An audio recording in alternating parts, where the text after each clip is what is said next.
आजकाल कोणी उठतंय, थोडीशी घटना झाली, बोलतात की मी डिप्रेस झालोय. अरे मित्रांनो, छोट्या छोट्या गोष्टीला डिप्रेस म्हणणं सोडून द्या, नाहीतर खरोखरचं डिप्रेशन खूप वाईट असतं. मित्रांनो, खरोखरचं डिप्रेशन म्हणजे काय बरं?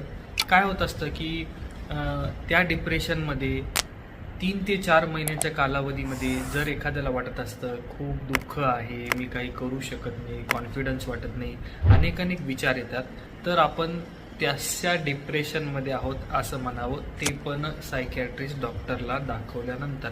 आणि छोट्या छोट्या गोष्टीला, बाई माझं आज काम नाही झालं, माझा मुलगा रडला, नाहीतर त्याला लागलं, नाहीतर माझी प्रगती आज नाही झाली, माझे पैसे कमी आले म्हणून मी डिप्रेस झालो, असं म्हणणं सोडून द्या. तुम्ही जे म्हणणार तेच होणार, तुमची प्रकृती तुम्हाला तेच घडवून देणार. म्हणून ताकदीनं म्हणा, मी तंदुरुस्त आहे, माझं मन देखील तंदुरुस्त आहे.